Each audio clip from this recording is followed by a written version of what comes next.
The Command Senior Enlisted Leader of the U.S. Space Command. So this is obviously the new branch of the military, was announced under President Trump, but this guy's a 28-year military veteran, Scott Stalker. He got very upset because Tucker Carlson said that pregnant women are not the most lethal people on the planet. I understand some comments were made yesterday, and I watched the clip that Mr. Carlson produced as he referred to pregnant women in the military. I'll remind everyone that his opinion, which he has a right to, is based off of actually 0 days of service in the armed forces. Let me offer you my opinion. My opinion is based off of 28 years of actual service in the military, 28 years in the Marine Corps, in combat operations out at sea and in garrison. And so he was talking specifically about pregnant women in the armed forces today and how it makes us less lethal and less fit and less ready. Let me tell you where he's wrong. Those decisions were made by medical professionals, by commanders, and our civilian leadership that allows for women to have more time with their children, to recuperate, to get fit and ready, to take that time that's necessary that our medical professionals know is needed, which actually makes us a more lethal and ready and fit force. Let's remember that those opinions were made by an individual who has never served a day in his life.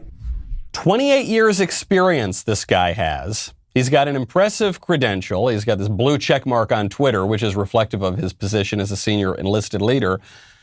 And not one iota of common sense. Not one little bit. The decision to have women in the military, the decision, more recent decision, to have women in combat roles, that was a political decision. That was not a tactical decision. I understand the political arguments for it. The political arguments were that if we're going to have true equality for women, if we're not going to have women underneath the patriarchy, then they need to be able to do all the wonderful privileges and get all the wonderful privileges that men have, including fighting in war and dodging bullets and all that sort of thing. This is considered some privilege. And so therefore, because of that, as a political matter, we need to let women fight. And now this is being taken even to the craziest extreme, which is we need to let pregnant women fight or something. We need to pretend that pregnant women are just as fit and lethal as men are. They do, I've learned, have a very lethal and acerbic tongue and wit sometimes. I've learned this through my own experience with pregnant women. But in terms of physicality, it's just not the case.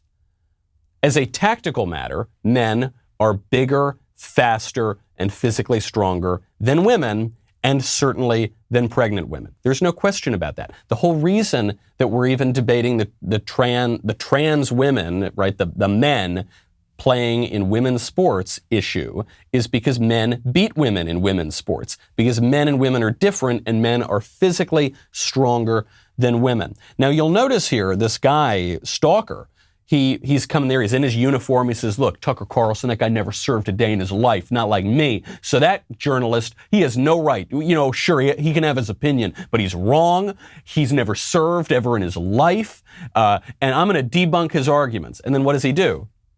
He never addresses his argument. He just says, women are in the military, and that's good. You're like, okay, well, yes, they are in the military. That's objectively true. You think it's good that pregnant women are fighting.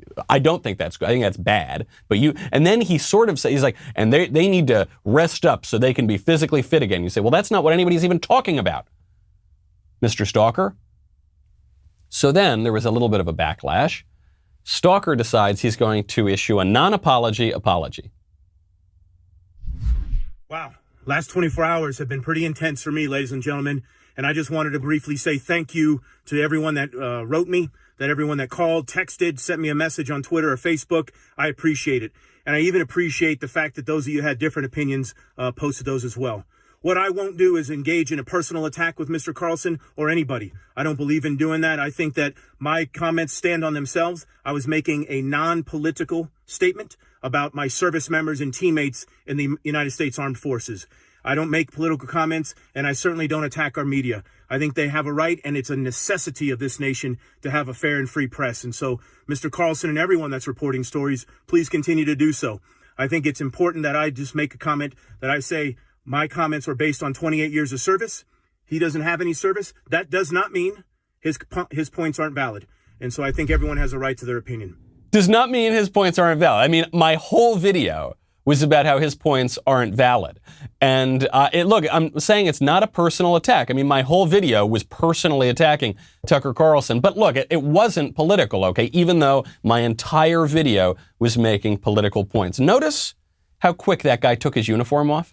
You know, that first one, he's got the uniform on. He's using it to make his entire point is basically that Tucker Carlson is wrong and we shouldn't take him seriously anyway because he's never served in the military. Not like me, Mr. Stalker. Now, all that goes away because of the backlash.